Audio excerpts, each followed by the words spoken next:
Oh, hi there. Big Sam here of the DU Football Show, the world's favorite, drunken, totally biased recap of the English Premier League, as told by two common American schmucks. I'm often reminded by my co-host Sam, the number one thing that people ask us. Why the fuck you guys do this show? Not that one, the other one, Sam. Oh, how can I become a supporter of the show? That's the one. How can I support the show? Well, that's easy. Support our Patreon. Sam, how does one go about doing that? By visiting www.patreon.com/DUfootballshow and signing up to one of our 3 supporters tiers. A friend of the show for $1, a drunk Uber passenger for $5, or our top tier, the $9 tier, because 10 is way too much. And we have a special promotion going on right now, don't we, Sam? We do, actually. Become a drunk Uber passenger, which is our $5 level, and we will do a quick video previewing your team's upcoming season as a thank you for supporting the show. That's right, boys and girls. From now until September the 7th, we'll be running this great offer. It helps pay for the operations of the show, the studio, and producer Mel's mute button. Be sure to take advantage of this great deal. Sam, where do people do that again? www.patreon.com/DUfootballshow. And now on to the show. Coming up next. Can you ever let me have the last word just fucking once, Jesus? Nope. This is Brian, and I support Fulham FC, and I just did a podcast with a gooner and a talkie who know fucking nothing about football. You have been listening to the DU Football Show. Oh, that is fantastic. Well done, Brian. Yeah. Oh, man. Two seasons for a D1 school in the South. Yeah, and all of a sudden, he's an expert. Yeah, man, you know, he I don't know what to say. That was fucking brilliant. I fucking love it. Sammy, let's start the show. Born in the land of Boing, Maryland. Bred to be a fan of fucking Everton. Punch you in the eye and drink your rye. Sam Houston. Sam Houston? Arsenal fans have another Sam. AKA the fucking Gooner Graham. Snub of my lord. Look straight in shorts. Sam Graham, hey. Sam Graham. Fucking United!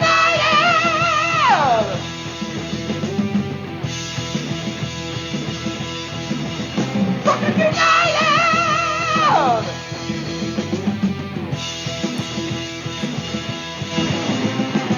Hello and welcome to the Drunken United Football Show, a completely biased recap of the English Premier League as told by two common American schmucks. I am your host, Sam Houston, and across the way from me is someone who actually finally had to work for an end of month, Sam Graham. Sammy, how you doing? I feel dirty. Oh, yeah? I feel very dirty, which was the case prior to COVID during end of month, and I guess that's coming right back in now that it's starting to slow down a little bit in my liquor stores. So reality's finally starting to settle back in. So I actually have to do some work end of month, leverage some things, talk some shit, ask for some favors, that kind of stuff. Wear the knee pads, do the silkworm shower afterwards, all that kind of fun shit. Yep. You're a dirty boy, Graham. You're a dirty boy. Other than that, doing very well. Excellent. We're recording at Studio H just outside the nation's capital. You can check us out on all podcast platforms. Please, if you get a chance, subscribe, rate, review, share with your footballing friends, especially anybody who's doing Apple, because pretty much Apple's the only one that lets you rate it. Give us 5 stars and tell us to go fuck ourselves in the comments. Yeah, you can write whatever. Just give us 5 stars. I'd love it. It helps people find us, actually. The more 5 stars you get, the higher you show up in the search. Yeah, in fact, I'd be I would actually appreciate a bunch of derogatory remarks in the comments just to be funny as inside jokes. I would actually take humor in that. Pretty good. Should you want to chat with us, there is many ways that you can. Sammy, why don't you tell the good people how they can get in touch? Sure, on all the social medias, we are at DUfootballshow, Twitter, Instagram, and Facebook. And DUfootballshow@gmail.com to get in touch via email, which a lot of you have, for one specific reason that I will not mention again this week, but I did last week, and you should listen to the closing remarks. Yeah, exactly. You'll mention it in the closing remarks. The painstaking process one has to go through to just play fantasy football. And let the cat out of the bag. They just don't know how to do it. Well, that's my good friend. That's what we call a tease. Or as I like to say, you can always just Skype your happy ass on in here, as is the case tonight. We have Jordan. Jordan, how you doing, brother? What's up, guys? So, Jordan, who do you support? I'm a West Bromwich Albion fan. Ah, West Brom. The team whose supporters like to steal Beatles' wives. Boing, boing. Sam and myself both work in the wine and spirit industry and both have a deep, passionate love for all things distilled spirits. So as the red-blooded Americans we are, we vow to have a drink in our hands throughout this show and every single show. Sammy, what are we drinking today? Sure, we've got Benromach Single Malt, which is an 8-year-old first fill sherry cask. Comes in at 118.2 proof. Yes, it's a big boy. 59.1% by volume. Cost us £89 while we were in England. Which is roughly about $110. So you might find a little more, a little less, depending when you go over. This is a Speyside single malt bottled exclusively, for the Whisky Exchange's 20th anniversary. So you will only find it if you make the fairly unsafe at this point journey over to the UK and happen yourself into a Whisky Exchange store. I would say, hell, one of the few countries who will let us into I would say, are we allowed over there right now? We are, yeah. But as soon as betting gets legalized online for real, which I hope comes this fall, there'll be no reason to go until they open stadiums again. Pretty much. Oh, all right. Well, excellent. A lovely whiskey, wasn't it? That was a fun day just in the Whiskey Exchange in London. Yeah, and a day is what it was. We took a very long time to be in there. I do want to remind everybody to drink responsibly. Holy shit, he remembered to do that. All right, let's get into it, kids. Have a great show. Let's do it, guys. All right, I have the first question. You said you were a West Brom supporter. Oh, Sam, I do this thing called an intro. No, fuck that. Okay, I guess not. All right, go ahead. Psych, go ahead. All right, tonight we discuss one of the original 12. A side that lost to producer Mel's Aston Villa in the last year's playoff and found itself with an automatic promotion on the final day this year. West Bromwich Albion, or West Brom for short. Sammy, why don't you tell us a little bit about the storied franchise? I will definitely. They were formed under a different name in 1878 by workers at the George Salter Springs factory. They won an FA Cup on their third attempt in 1888, beating Preston North End 2-1. They were extended an invitation to be one of the inaugural members of the Football League, along with Everton and Aston Villa. They won their first match 2-0 of that first season in the Football League.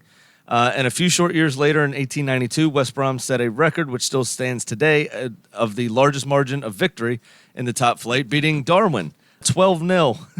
Wow. Call that a pumping.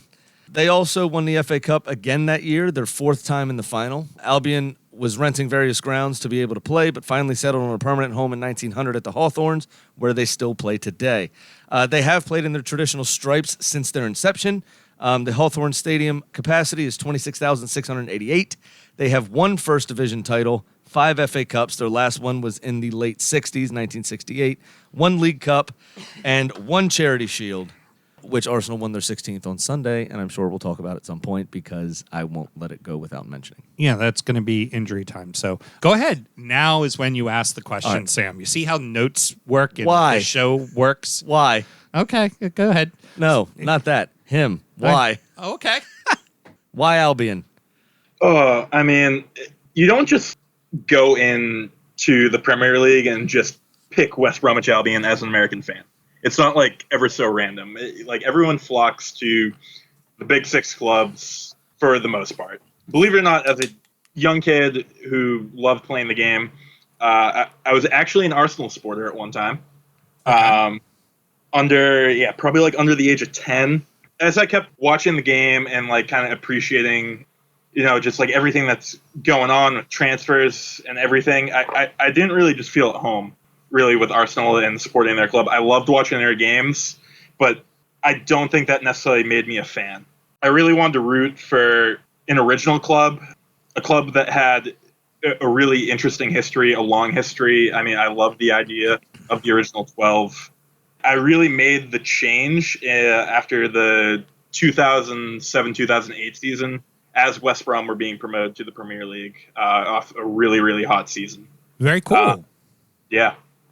So you just basically enjoyed the feeling of disappointment you found as an Arsenal supporter and decided to just put yourself through that day in, day out. I was just going to say one matured and went, yeah, being an Arsenal supporter's for boys. I'm going to be a man now and root for West Brom. That's that's how I read into it personally. So actually, I live with an Arsenal supporter, and it's a really fun time. Let me tell you.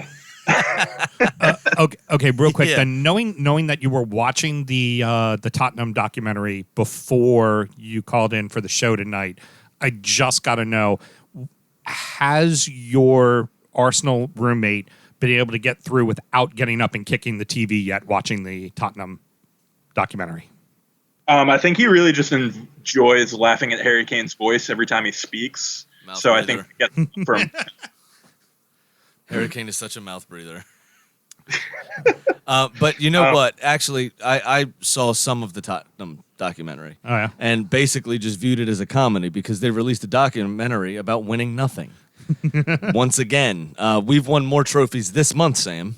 Today, recording Magica Radio, it is August 31st. But we have won more trophies this month than Tottenham has in the last 20 years. Oh, very good. Yep. I was going to say I did watch an Everton documentary, but it was about when they won the There you go. 85-86 Yeah. season. So you should actually watch one when it's about winning something. Yeah, That Tottenham would doesn't make have a sense. trophy case in that stadium. They have a DVD rack. Heard. So let's go ahead and get into a little bit with the club. Now, Thank you. oh, thank you, Mel. Thank you. So No one else seemed to care. last season, last 2 seasons, you were down in the championship, and the season before that, that's actually the second. No, it's right before we started recording the show. You guys went down, put up a hell of a fight right at the end. Unfortunately, it seemed like too little, too late. I know that there was a change in ownership at the time. How much do you equate the change of ownership to kind of the demotion of the club? Do you think that messed with the players at all, or the coaching staff at all, or anything in general like that? I don't think the change in ownership necessarily had anything to do with it. I think it's really just I don't think anybody was really willing to step up and make a decision, especially on like who our coach was going to be. I mean, we had gone. I can't even count the seasons at the moment, but like having to deal with Tony Pulis for that long as a manager. What are you talking about? The creative genius of Tony Pulis? So here, a fun thing. I actually quite enjoyed the Pulis years, only because it made everyone else in the league frustrated to have to deal with it. Oh, yeah, because he's going to put you had 11 to go- behind the ball and dare you to score. Yeah. I mean, there is some, not creative genius, but some appreciation from myself to really just be that blunt in your strategy to try and score a quick goal within the first 4 minutes, park the bus for the next 86. I always love the analogy that people would do of can they handle a cold, rainy day in Stoke? It wasn't a cold, rainy day in Stoke. It was a cold, rainy day playing at Tony Pulis' side. It was just It a black. didn't matter- Yeah. It didn't matter where the fuck it was. It's actually quite sunny in Stoke frequently. It's just the black cloud that follows Tony Pulis around. Yeah. Yeah. God, and didn't you? Oh God, who took over for him? Was it the old Newcastle guy? The one in Newcastle might still be paying.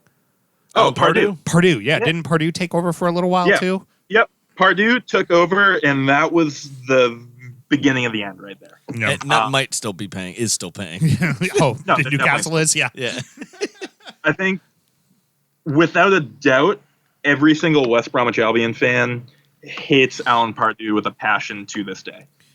So does Crystal Palace, so does Newcastle, Yeah. so does every other team he's ever coached. So does every other team that he hasn't coached. They're just like, no, don't like him. I Don't still like him at think all. he just got confused after he got fired from Newcastle. And Albion, obviously, it's dark blue, not black, but they still wear the stripes. I think he just turned up one day at the Hawthorns and was like, I'm coaching here. They wear the same shit. And they were like, how do we get rid of him? Yeah, this past season, he ended up actually like in the Dutch league, I think for like a total of like 8 games. 8 games. Mutually terminated contract by him and the club. Yeah. And the only reason they weren't relegated was the league was dubbed null and void, I believe. His club. I think they were 7 points from safety when the league got terminated, and nobody's going up or down, I don't think. And then right at the end of the relegation season, is it Darren Moore that took over? For the Club legend Darren Moore. Yep, yeah, and got that great win against Manchester United, which ended up giving City the title, right? Because remember, I think that's United right, yeah. beat City, right? And Jose was all super chesty and proud about it. And the very next week, 1-0 lost to West Brom. Yeah. Wasn't that one that's at right. Anfield too? I think it was at. Old Trafford. At Old Trafford, yeah. At Old Trafford. I think that might be right. So he actually went on to get manager of the month in his last month in the role for the Premier League, because he ended up beating Tottenham as well, 1-0 at home. Yeah. Oh, it was. He just ran out of time. The team was playing great for him. Yeah. Right near the end, it just. I remember it came down to like it was the second to last week, and Swans I think needed to get a win to and unfortunately they got the win, and that then sealed the fate of West Brom. But I mean, considering the team was way out of it at that point, like the way he charged back, that was pretty great. Now, so that leads us into kind of a little bit about the championship. I know that eventually West Brom did part ways with Moore.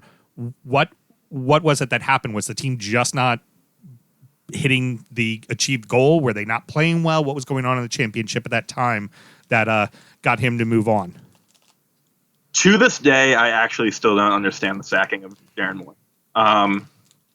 So late in the season, too, without any plan for a replacement. I mean, it was just heartbreaking. Well, and that's the season you lost to Villa in the playoffs, right? Yeah. So this kind of goes back to like the repeated attempts of the season prior of the board to try and kind of find their manager, but we literally sacked Darren Moore without a single plan in mind. Or there was a plan that we just didn't know about that clearly wasn't drawn out enough. And like I've actually come to enjoy the board over the past few seasons and like our owners. But I think there are definitely times when we're over our head and we're unwilling to admit that. Got it. You also missed out on a really, really important and hilarious kind of reason for our going down was the Gareth Barry taxi incident in Barcelona. I forgot about that. Oh well, I mean, we're definitely going to talk about Gareth Barry because old Everton head here, so definitely want to talk about him. Refresh my memory. I don't even remember that he played for Everton. All I remember is this story. Okay, please refresh my memory. So we had a spring training trip on our last season in the 2016-2017 season in the Prem, and they decided kind of like after the last night of training, they would let all the players go in Barcelona. Probably many of them, what I feel like was probably their first time. Definitely not Gareth Barry. Right. Gareth Barry knew what he was doing. I love it. Gareth Barry, I'm trying to remember everyone else in there. Jake Livermore. God, there's one more I'm forgetting about, but we always just seem to pin it on Barry. He was definitely the elder statesman in that group. It was 100% his idea. Yeah, so they got what I can only assume would be blackout drunk, and decided to. I think they mugged a taxi driver and stole his taxi. Stole the taxi. Correct. Well, while in Barcelona, and I think it was at that very point in that season campaign that I was like, well, this is the end right here. Well, you know what they say before a ball was kicked. You know what they say about Gareth Barry. We have a song for it. If he didn't see a yellow, he didn't fucking play. That's all there is to it. So the man probably likes scrap. That would not surprise me one bit. Absolutely. And I mean, this summer, which I'm sure we'll talk about at some point, not necessarily today, but eventually, is Harry Maguire's antics over in Greece. Oh my God. This is Gareth Barry-esque. Which is really funny. And Manchester United wouldn't pay his bail. But they did offer Jesse Lingard and £2,000 to get him out of to get Harry Maguire out of jail in Greece, of course, which the Greek authorities declined. So, Slaven Bilic takes over for the club, and he's had some ups and downs. He had some successes with West Ham, and then ultimately things didn't work out. How have you felt about him so far as the skipper of your club? See, I feel like Slaven Bilic always has the right ideas for the club. Always in mind. I think he kind of battles back and forth with the club a little bit and like exactly what our resources are to get that done. But I mean, the man came in with a 2-year plan to get promoted. We weren't expecting promotion this year. We were kind of like treating this as a rebuilding year and accomplished it in one. So I think that enough speaks for itself about what he is capable of doing. We definitely have our ups and downs, but I think as a whole, when you look back on kind of the Bilic campaign and him stepping up to the role, you can't deny he was successful at it. I think him having a history of like even managing like a national squad. I think they got like 3rd place in like a World Cup with him as manager, and just like being able to have that Croatian connection really appeared to be something that excited our fan base. So much so that like half of us put like that tilde on the C, as like Croatians do, in like all of our Twitter handles. Huh. Very cool. It's really, it's strange, but it's just like, I feel like him being in the role he's definitely the right person to get us out of where we are. And I can't make like any like prediction based of what he's going to be doing, whether he'll even be the right person to manage us in the Premier League. Well, that kind of brings me on to my next question. Was Slaven Bilic? We talk about these players like, do you remember Darren Huckabee that used to play for Norwich, and Grant Holt and some of those types of players that were too good for the Championship but not quite good enough for the Premier League? Do you think, managerial speaking, do you think Slaven Bilic falls into that category? Now, I know his last job was with West Ham in the Premier League, and that's a tall task for anyone. I mean, Pep would get relegated there. Yeah. But do you think that he falls into that where he's too good for the Premier League, or too good for the Championship, but not necessarily tactically astute enough to manage in the Premier League? And where does that then leave you? Does he, go on a run of losses and then gets fired? How does this work this season, you think? Yeah, I think, he's definitely the guy going into the season. Clearly, we're not making any changes there. I don't think, of course, there's no brainer behind that. But I think he is definitely good enough to manage in the Premier League, I'd say, for a club of our size.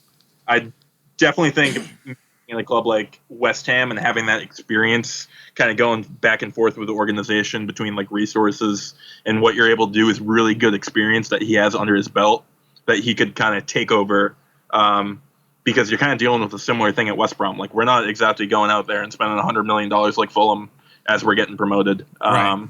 Especially during COVID times where it doesn't seem like anybody's making any deals at the moment. No, not really. So I think definitely the right man for the role, and he's got the experience necessary to really get this season underway for sure. Well, then let's talk a little bit about what is West Brom's current style under him. Are you a little bit more of an attacking side? Is it, I know how he managed West Ham, and he was brought in to kind of be more of an attacking guy because at the time they had let go of Big Sam because Big Sam was giving him don't mind. Mel dropping stuff over here. I just had to throw my phone at the board because, why the fuck not? Thank you. So with West Ham, they weren't happy with the fact that they were kind of playing mundane football, so they brought Bilic in to kind of to increase that offensive overload. How do you see him managing your team? What's your style of play while you were in the Championship this last season? It's 110% an attacking play style.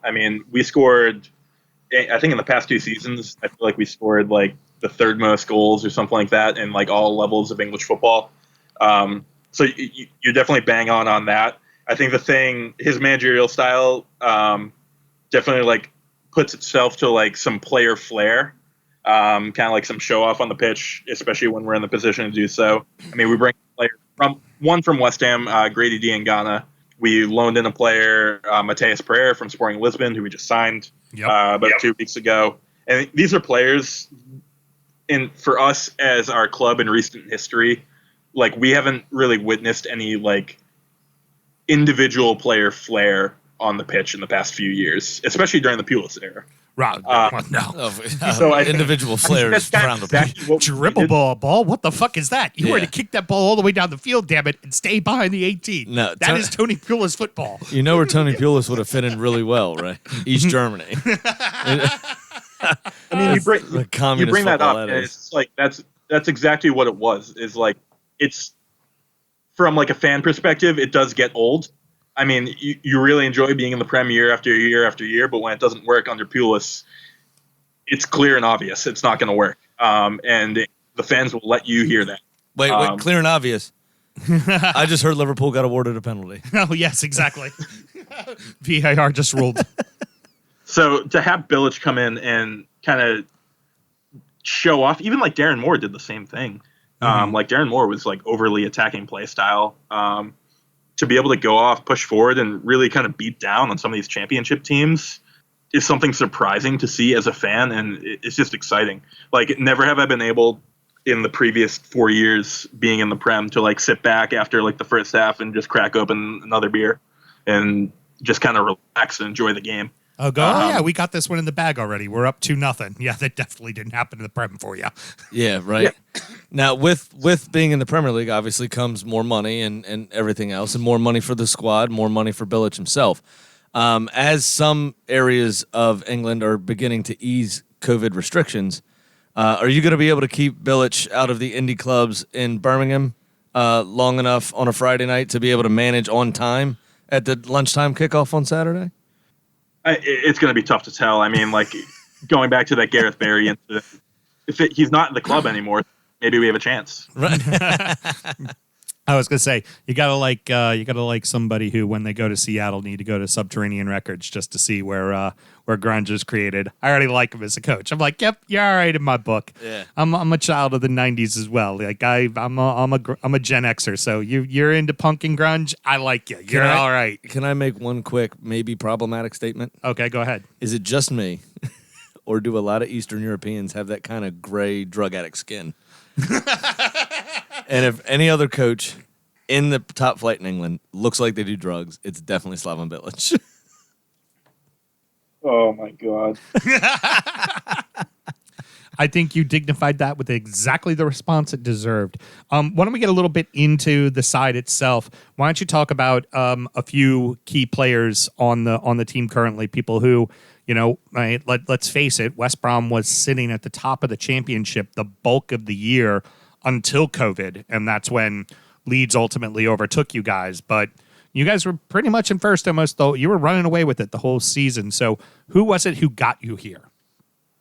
I mean, 110% a team effort all around. When you look at like even like the goal scoring in the stat sheets, it's spread out. We didn't have like we did in our previous season, Jay Rodriguez and Dwight Gale both sitting on like 26, 28 goals apiece. Really, our goals came from, I think, every single player in our starting squad except for Sam Johnston in that. And maybe we should have put him on a pen to kind of give him that award. So a whole bunch of people from like 8 to 15 goals across the board kind of thing, where everybody's contributing. I'd say like defenders probably like 6 goals each. Like attackers, we had Hal Robinson Canoe, Charlie Austin. I think they were sitting like 12 to 14 apiece. Midfield probably around the same spot. I mean, they just came from all over the place. All right, you already mentioned the name, and every time I hear the name, I always got to go, it's a joke. It's a joke. And you said you have a Charlie Austin story, so I need to hear about Charlie Austin.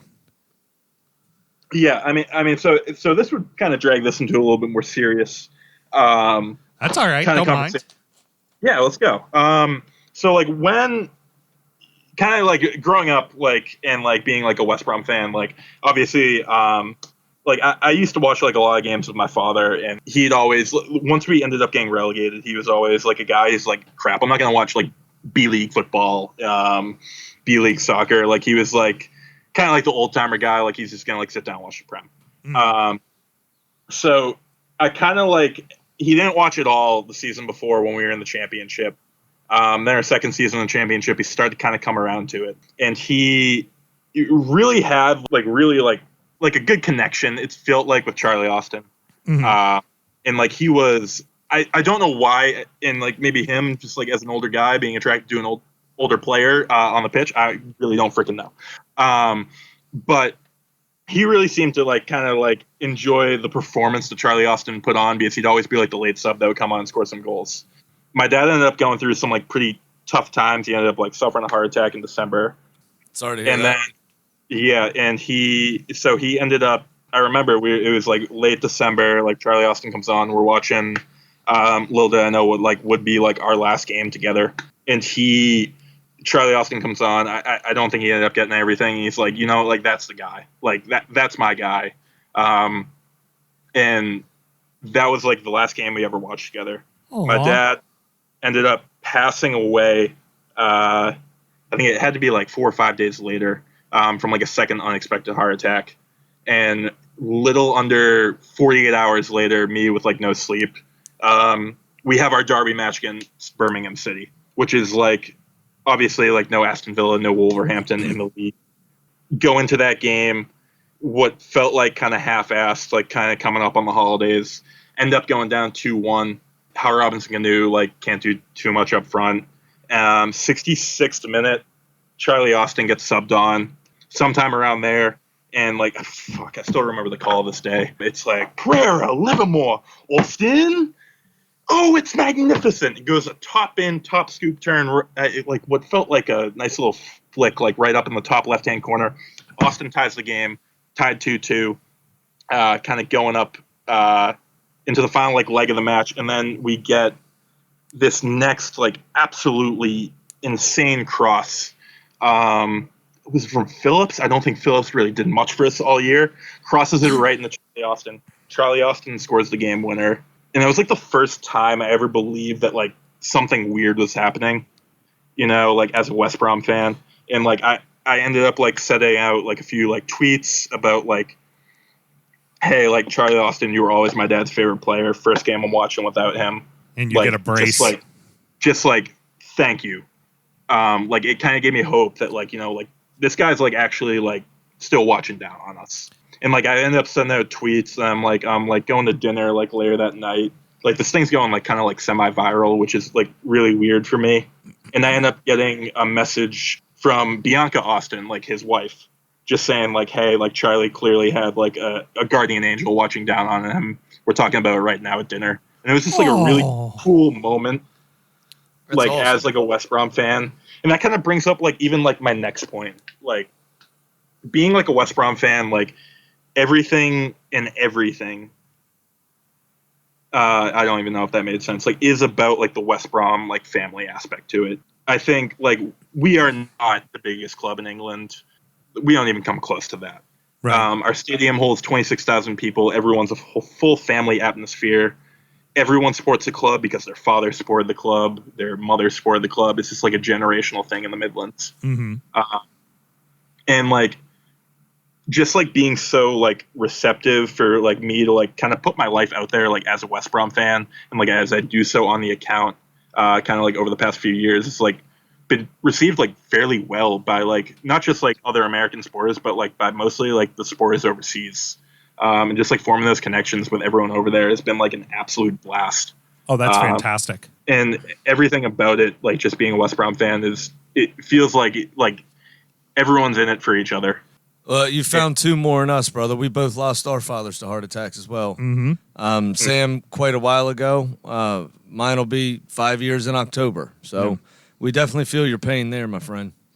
And I tell you, I often say when it comes to clubs, I tell anybody, and they're like, oh, I want to get into the Premier League. I want to figure out who my club's going to be. I'm like, you're not figuring out who your club's going to be. Your club's figuring out that you're going to support them or not. They're going to find you. You're not going to find them. 100%. You need to watch every game for 3 weeks and figure out which club speaks to you. Yeah. And that's just how it goes. And, I mean, mine happened to be Arsenal. That's who I wanted. That's who wanted me. And it's never stopped since. Sam, same thing with Everton. He watched my boys. He enjoyed watching them. We watched United, enjoyed watching them. There was a kind of a natural hatred towards Liverpool. Tottenham visited here, played DC United when I was 14. I went with a friend of mine. You know, mom pulls up outside the stadium, drops me off, fucks off and does some shopping, comes back and picks me up, yeah? And I naturally hated him. And a couple of years later, I find Arsenal, and it's like, well... Seems to fit, I hated him. Yeah, seems to fit, doesn't it? Yeah, I mean, you're definitely spot on as your club finds you. I mean, you can't just like arbitrarily like pick a squad, unless Messi goes to Man City, which I mean, we'll get to that maybe later. But like, I hope he does. You're not going to find your club. Your club's going to absolutely find you, which speaks to you. Well, it's a calling. So I would certainly be remiss if I know we talked about him briefly, beating up cabbies and stealing their cabs, but real quick, gentleman who only played for 4 clubs, played for Villa, played for City, played for Everton, and finished his career at West Brom. Gareth Barry finally hangs it up, and honestly, the last of the hard man central midfield role that, I hate to use your guy as an example, but Patrick Vieira, that kind of just mean fucker Like, Yeah. just never lost the ball, never afraid of a tackle. If you were going to get by him, it was either you or the ball. It was never going to be both. And he didn't care if he got carded. And he knew how to play a psychological game better than anybody in the center of that pitch. And he also never, I mean, he got sent off a fair few times, but he was never really in hot water. It was always a yellow, and then he tailored his game accordingly to make sure he didn't leave the team with 10 men. Yeah, he wasn't a hothead. For the most part. Not a hothead. Very smart. He was a very smart player. Could pick a pass as well. Had a great left foot on him. A decent strike. Had an odd goal here or there as well. Just all around top pro. Second most Premier League appearances behind Ryan Giggs. Do you know why that is? Why is that? Because the Premier League started in 1992, and he made 48 appearances for Villa in the old First Division. Right? And if they were included in Premier League appearances, he would actually be about 15 more than Ryan Giggs. Oh, shit. But because they weren't, he's not. What kind of an impact did Gareth Barry just as a veteran? What did he give to your club? I think he kind of brought in there. I mean, like him and Charlie Austin both kind of have that experience on their belt to kind of train our younger squad. Kind of as like a club as a whole right now, we're trying to decrease the average age of our club. I think that's something that plagued us a little bit in the Prem during the later years. Absolutely. But I say 110% a ton. But like you kind of like got to get over that aspect when you go to the championship. But you still need some experience and some leadership within the locker room. Even though they may not wear the captain's armband, having an experienced player in each and every positional group is key to kind of finding your way out of the championship. Obviously, Gareth Barry came before then and probably had a bigger impact when he was in the Prem than he did on the field in the championship. But just his experience and his ability to kind of teach younger players how to play the game. I mean, the man knew, I think he was on the way out, that he was going to end up hanging him up soon, even though he didn't want to. But it's absolutely key. You see that in Charlie Austin for us. Obviously, we were a team that kind of played almost completely without like a dead set striker the entire season. We kind of swapped between him and Hal Robinson-Canu for most of the season. But just like having him as experienced to kind of be a role model for everyone else on the team. Obviously, Gareth Barry had his moments where he wasn't quite a role model in Barcelona. Being able to kind of display that seniority on the pitch is key to any club. You can't have a club full of 25-year-olds in the championship. It just won't work. There are things that you don't know that you will never find out without playing with older players on your squad. Absolutely. I mean, just look what Wayne Rooney and Ashley Cole did for Derby. Especially under Frank Lampard, where he wasn't expected to make the playoffs with that team and ended up making the playoffs with that team. And it was all to do with some of those elder statesmen bringing on the young kids, right. You know, and showing them the way. So a few oddball questions here. One, I actually forgot to write on the show sheets, but I do know of one right off the top of my head because I referenced him in my little backhanded remark at the start of the show.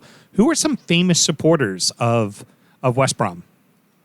I mean, like, as it comes to, like, famous supporters, like, we don't have a standout. Like, we don't build Michael Jackson statues outside our stadium. Really? Because I've always considered you guys the Fulham of the Midlands. Just very polite. Nothing to see here. Don't worry about it. Everything's fine. I mean, you say it like, kind of, like, right there at the beginning. It's Eric Clapton. Yeah. He's the guy when it comes to famous supporters right there. Sorry, I didn't hear you. What? Eric Clapton. He was deaf. That was a deaf joke. Got you. Yes, very good. Sorry, it was too easy. But I mean, you got the guitarist from the Rolling Stones, like Ronnie Wood. That's his name. Kind of had him there. And I guess for the younger crowd, you have the One Direction kid. I can't even think of his name right now. Harry Styles. No. The one with the hair? Why do you know his name? Because that's the one everybody knows from One Direction. That's the only one anybody knows. Liam Payne. He's like, I guess one of the backups. Or something for one. Yeah, we all just know Harry Styles because he's on Saturday Night Live. I only see it on Twitter occasionally. But yeah, Eric Clapton's the go-to guy there. Sammy, I'm not sure if you knew this, but one of his records back in the 70s, Backless, it's actually him on the cover playing his guitar.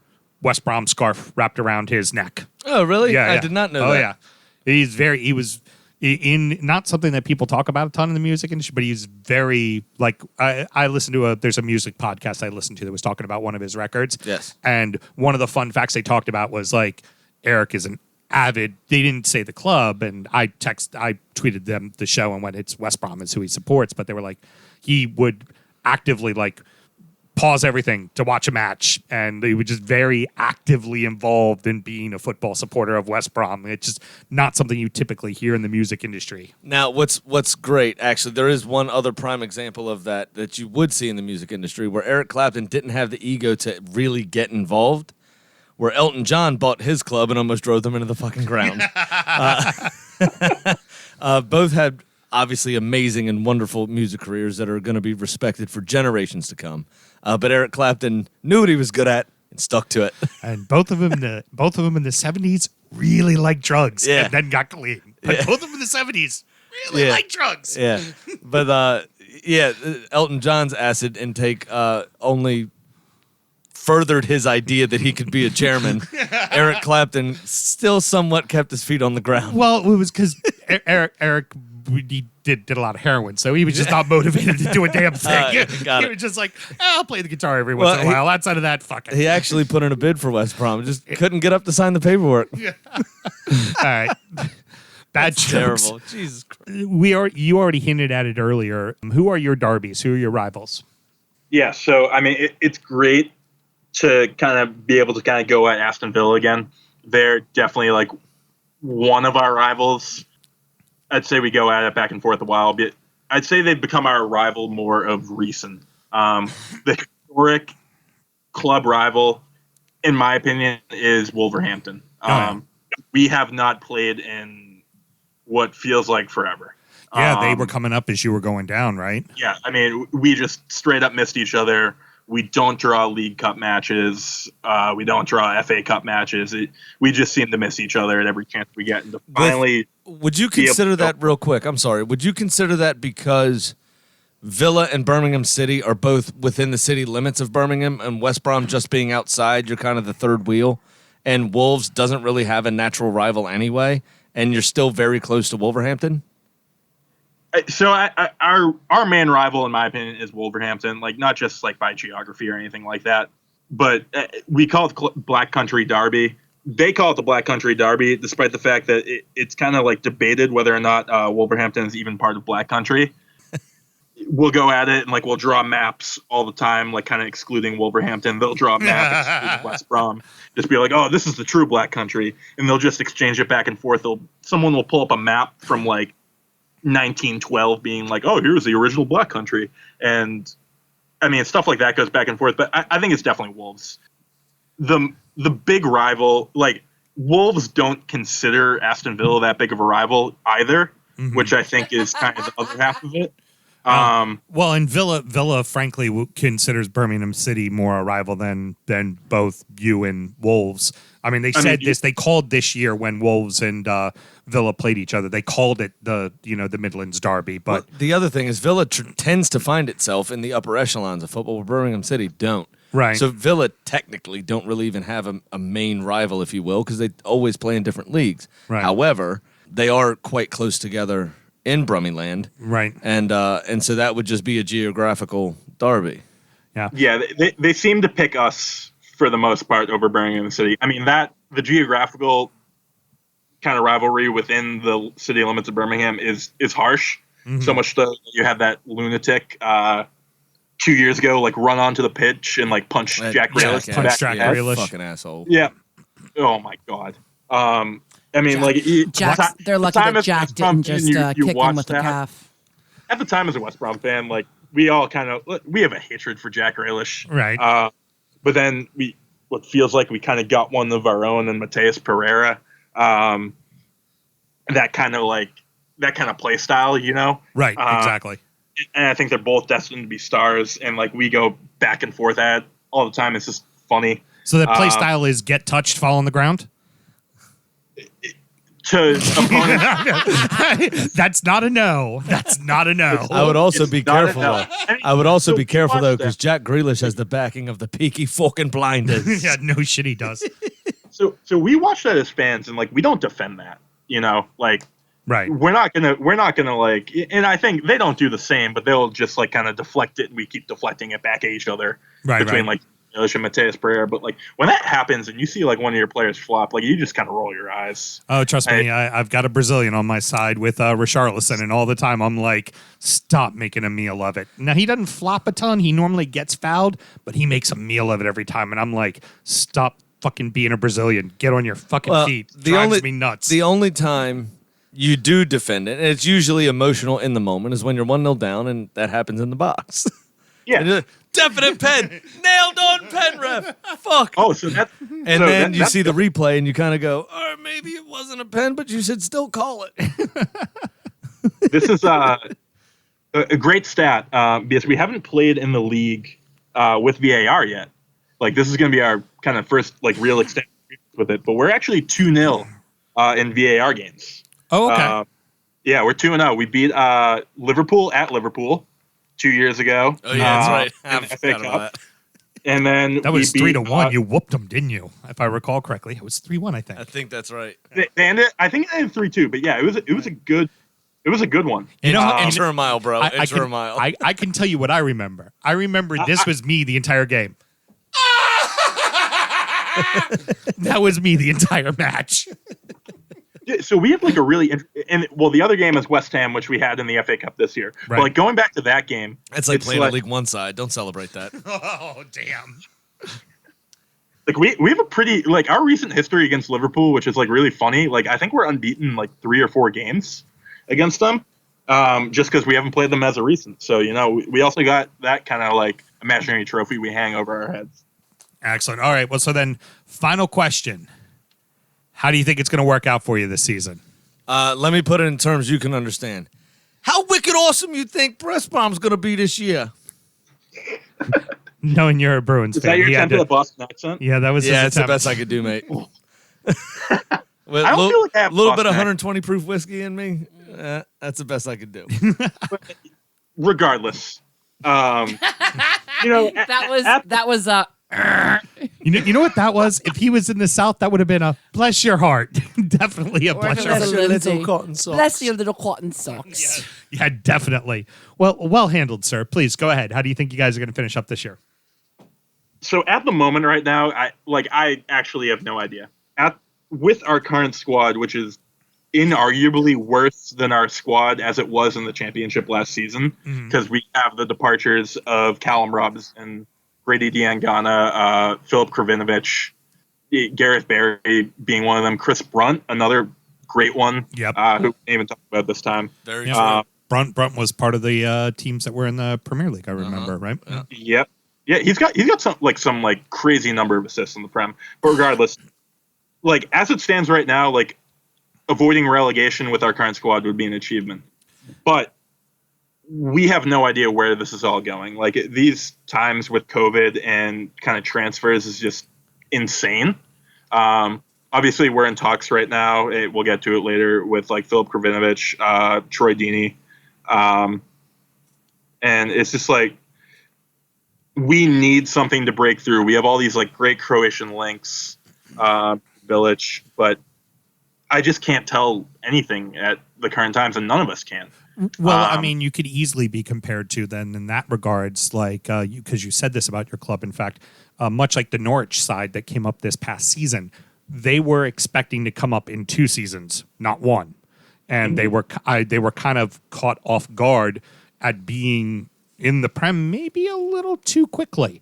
And them going back down, they're just kind of like, okay, we're okay with that because we're going to take the money we made, we're going to reinvest into the club, and we'll be right back up because we already know what our coach is doing. That always seems to be easier said than done for a lot of clubs in the Prem that end up getting relegated. But if you're smart with your money, and a good example of that would be Burnley, who for the better part of 6 seasons went up, down, up, down, up, down, up, down, and then find themselves being an established club in the Premier League because of that. So, I'm sure 17th would be a nice spot, but if you went back down, it's not the end of the world as long as the team's not completely stripped bare and you take advantage of the opportunity that you have while you're there too. Yeah, and I think we learned a little bit like from the Fulham aspect of like kind of just throwing $100 million out there. We set our transfer budget at $25 million. We spent 9.5, I think, or 9 on Mateus Pereira. So that's gone. You leave us with $15 million. Can't buy much. You're a little bit limited. Obviously no club releases what their exact transfer budget's going to be, because that kind of leaves you a little bit vulnerable to like who you're dealing with. Right, because then everybody jacks up the price because they know how much you can spend. 100%. And I think it seems to be a pattern for everyone who's not a Big Six club, is like no one's really making the first move right now because people are pretty unsure of what the value of our players actually are, with COVID kind of mixed in. I think the transfer deadline being extended out to October 6th, I see us making a lot of our moves October 3rd to October 6th. Well, let's face it. I mean, we're going to play with an incomplete squad for 3-4 games, and that's just going to be the nature. When you come in with a 2-year plan like Slaven Bilic did, that changes everything in the entire organization, straight up to the finances. Well, loans could always help you as well. Correct. You know, you are the people who got, you had Romelu Lukaku playing for you for a season, which certainly helped. So we'll get into it in the next segment, but I think loans is probably really the route you're going to have to go to bring on the bodies you need, certainly with the money you need. And also, I mean, let's look at it this way. The $100 million price tag you talk about that like Fulham did 2 years ago and found themselves going right back down. Aston Villa spent $100 million this past season and barely stayed up, and they can't spend any money right now because they spent $100 million last season. Yeah, basically, and that's what happens with these budgets. The other thing is COVID times, right? Your match day revenue would pay your wage bill. Yep. And these teams don't have it. You take 19 home games, and you're looking at somewhere between 1.5 and 3 million a pop, and you're just not getting it right now. Yeah. Precisely. It's not happening. So, all right. So the official stance is hoping for 17th. Just want to see the club do good this season, huh? Yeah. Hopefully we can make a cup run.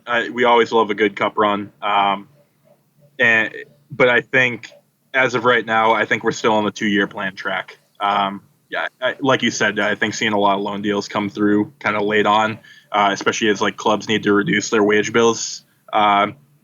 Because they won't have fans in the stadiums for a little bit, I think seems to be our strategy. It's time to tell you what little we all know. It's speculation time. All right. Darts are flying on the dartboard, Sam. What kind of wackadoodle shit? Oh, well, actually, not wackadoodle shit. What official shit has actually happened so far? All right. So officially so far, Chelsea have signed 3 defenders, which they desperately needed. No shit. Ben Chilwell from Leicester City comes in. Thiago Silva comes in with his Walker from PSG. I heard he barely made it through customs with that thing. Thank you, Tamori and Zuma, now available for loans. Now, I think he'll bring some much-needed experience to that back line, to be honest with you. Probably only play maybe half the games this season, but he'll bring some valuable experience to that team. And Malang Sarr came in from Nice as well. Palace signed Eberechi Eze from QPR. That was a big target Fulham were gunning after. Yep. Surprise for Palace because that's a good young player. And as we get on to Palace, as we've talked about before, their problem was they were real old last year. Absolutely. And you told me somebody else that they brought in on loan. It's not official yet. But yeah, there is. I completely forgot who it was, but it's not official. So well, damn, I blanked on it too. So, Gilmore from Chelsea. Gilmore from Chelsea is the hard rumor, but it's not official yet. Not official. Got it. Southampton add a center back in Mohamed Salisu from Real Valladolid, which I think they probably just misread the paperwork. Spurs add Matt Doherty from Wolves in the cuntiest move of this week. Did you see what he did? Matt Doherty, very, very avid Arsenal supporter. Yeah. Did you see his welcome video to Tottenham? Deleted Arsenal from his Facebook or something like that? No, they open up the old laptop, and it's a tweet that he said was like, yes, I support Arsenal. And then he looks at the camera, makes this like, sorry kind of face. And deletes it, and then deletes the tweet. Cunty moves. Very DBAC, baby. Fulham get Harrison Reed on a permanent, which they were only hoping for a loan. So this is brilliant. I would like to say thank you very much to the DU Football Show. As we broke it last week while we were talking with Brian, we said it was going to happen. It happened. We get all the credit. Thank you. Bang. From Southampton, they also added Mario Lemina on loan as well. Leeds added defender Robin Koch from Freiburg, or Koch, as it may or may not be pronounced in Germany. And striker Rodrigo Machado on loan from Valencia. Very good. There you go. I see you're working on your mess up of using language for when we do the transfer roundup and you're all hammer time drunk and try to say all that. Practicing. All right. What crazy rumors you got? And then we'll get into West Brom. Liverpool are in for a fifth-choice winger in Ismail Sarr from Watford for $40 million, apparently. Well, which was the scoffed price for Timo Werner. That Chelsea ended up getting him from, was it Leipzig? It was because Sarr beat him so bad when he did beat him. That 3-0? That was just kind of like, well, I guess we might as well just go ahead and sign him so he don't whoop our ass again like he did last time. Yeah. United are going to sign Ajax's Van der Beek. As I've heard it pronounced, may also be Van der Beek. I'm going to go with Beek because Beeks are funny. Also, Tottenham are said to have failed in an unsurprising 11th hour bid, which is Daniel Levy just trying to appease the fans, much like Mike Ashley does, by going in at the last minute with a bid under what the team that already tabled a bid had. See, look, I tried to sign a guy. Exactly. Newcastle also being unsurprisingly cheap, offering $15 million to us for Ainsley Maitland-Niles after Wolves pulled out for the player we value at $25 million. We obviously rejected that. Right. West Brom apparently are interested in Troy Deeney, which would take me from indifferent to you guys to I now fucking hate you. Should you do it? Also, very strong interest in Shane Duffy. Duffy just went to Celtic. We were talking about that last week. No, has not yet. Okay. No. I had heard he had, so my apologies. West Brom. I did this Sunday. Proof of the silly season. Yeah, exactly. I did this Sunday, and that's sorry. Burnley are apparently in the market for Leo Messi. Oh, that's right. Of the most fun rumor of silly season, Lionel Messi is going to find himself in fucking Burnley. I wouldn't even go to Burnley. No, they could offer me a contract right now. I wouldn't go to Burnley. West Brom's in the Midlands, and they wouldn't want to go to Burnley. No. Exactly. They don't even have a sports direct there. Yeah, exactly. So, Jordan, the big one you've already mentioned is Matheus Pereira brought on to a permanent from his loan deal from last year at Sporting Lisbon. And I know Sam just kind of buried the lead there with Troy Deeney. If you didn't know, Sam hates Troy Deeney because he's a cunt. Because he punked him one time. He didn't punk us anything. But he's a bitch. But Troy Deeney. Okay. But just know that his nickname. Go to the dentist. We call him Fat Drake. That's our nickname for him. Yeah. So, what else? What other rumors are going on for the club? Who are some loan players you think you might be in for? And go ahead and throw us a few ideas. Yeah. So you bring up Troy Deeney there. Apparently Tottenham entered the race today for Troy Deeney. So why? I don't quite understand, but that might throw a little bit of a loop in our plans right there. No, that's a dartboard rumor. They already signed Joe Hart to be the fifth choice goalkeeper just to fulfill their English talent requirement. There's no need for Troy Deeney. Well, unless they need to make the nicest player in the whole world, Son, a little rougher, a little meaner around the edges. Maybe you get Troy Deeney's being brought in as Son's life coach. Is that it? Right. Yeah, give him a little more oomph because we know he is an inspiration to the children. Sam, the children. You understand me, right? I get it. I think for Christmas, we need to get one of those what are those called when you put them on the wall? The vinyls. Oh, fatheads. Yeah, that's the one. And put it right above Houston. So that way Sam is always looking down on me. Him. Yeah. That'd be nice. Troy Deeney just has a fat head. Yeah, it's true. Yeah. All right. We've been stomping all over you. Go ahead, Jordan. Who you got? So other guys kind of that we're in for Cedric Kipre, who's a defender for Wigan. I think we're going after him for just under $1 million. Which would then leave Wigan with nobody. Exactly. They clearly need to. I mean, they're doing a great fundraiser right now to save the club, even.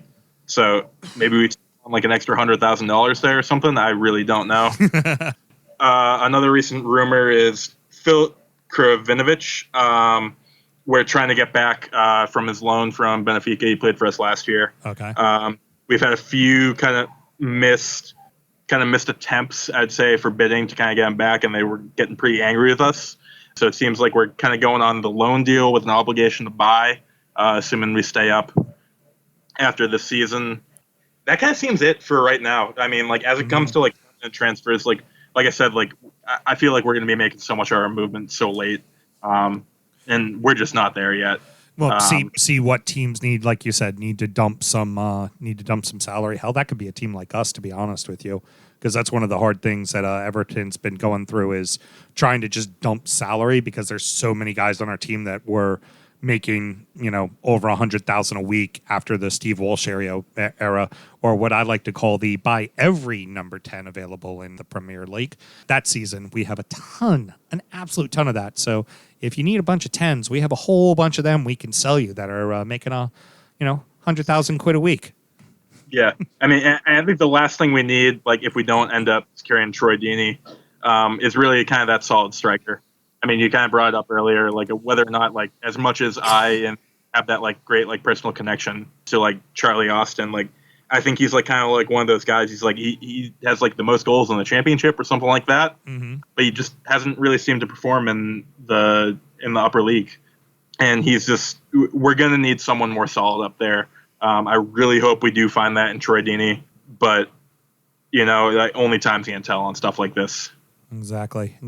So that's going to about wrap it up, boys and girls. Sammy, any parting words? Yeah, we got a cunt of the week. Okay, who's that? Delroy Hansen, the owner of the Real Monarchs, which is the USL affiliate of Real Salt Lake, which is the MLS team, obviously, in course. Utah.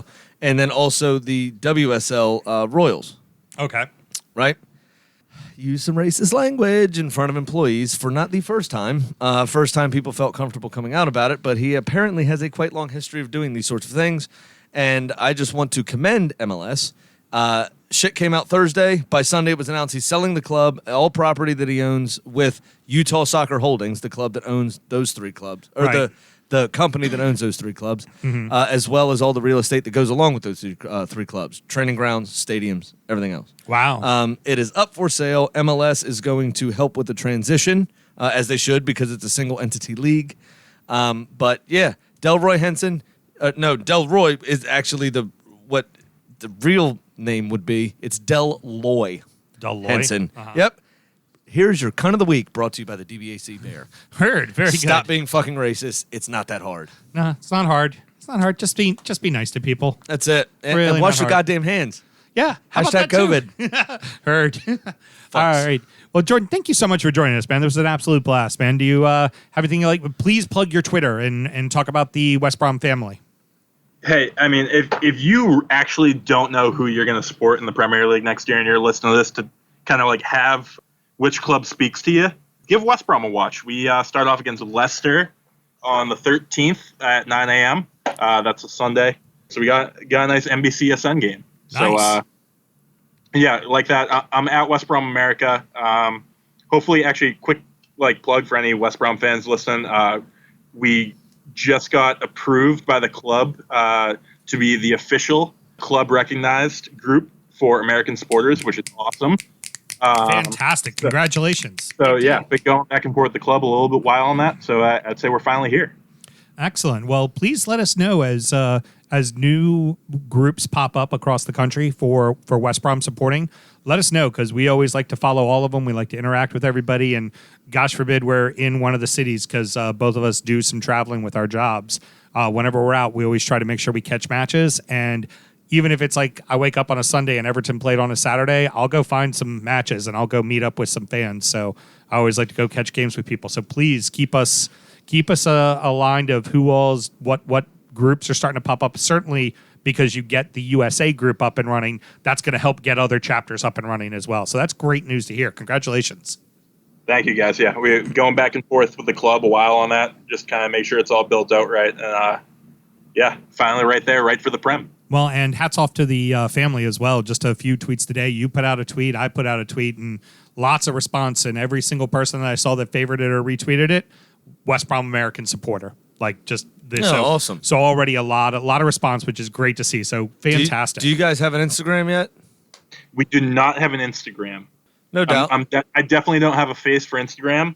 So we're going to stick to Twitter. Neither do we, but that doesn't stop us. our dumbasses put up a photo every single week. Yeah, we got lucky enough. We're married already, so we don't give a shit. Yeah, true.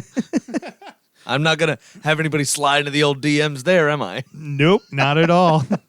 Well, Jordan, thanks again for joining us. And cheers, man. Thank you so much, boys and girls. Next up is Injury Time, another show where we discuss beers that we are drinking and fuck all else, because apparently it's going to be an hour of listening to Graham jerk off to his pro Arsenal agenda and the fact that they won the Community Shield. 16 times. And according to Jose Mourinho, a major trophy.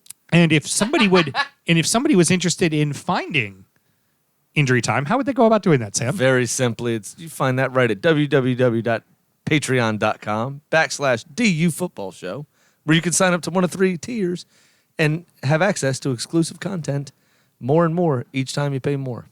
And I told you we were going to save it right to the end of the show. If you want to be in the Fantasy Football League, you have to fucking email us because you listened to the episode. Stop being on the DUFC page going, I want to play fantasy. Well, if you listen to the show, you know how to fucking play fantasy. And that's all. Thank you very much. My little public service announcement, and I'm done. I don't think that was a public service announcement. I think that was crying to mommy. Okay, go ahead. I actually have an announcement. Uh-oh. Oh, no. Are we getting fired? No, yes, absolutely. Even though Sam's being a tyrant right now, I want to thank all of the listeners because August brought us record-breaking numbers. Yeah, fantastic. We had a 40% increase in downloads this month. Whee! Yeah, very good. Very, very good, guys. And we really I guarantee appreciate it. you, Leeds and Fulham is going to take all the credit. Yep, not good. No, I'm going to take all the credit because I've been listening to a show I didn't listen to previously on silent To get your while number. we've been doing this. So we finish on an even number. All right, very good. Well, till next week, everybody. See ya. Born in the land of Bowie, Maryland. Bred to be a fan of fucking Everton. Punch you in the eye and drink your rye. Sam Houston. Sam Houston. Arsenal fans have another Sam. AKA the fucking Gooner Graham. Snub of my lord. Look straight in shorts. Sam Grammy. Sam Brown. Brooklyn United!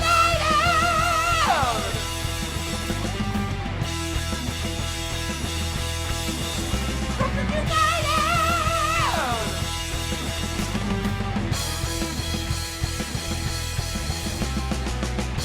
Hit the fucking mute button!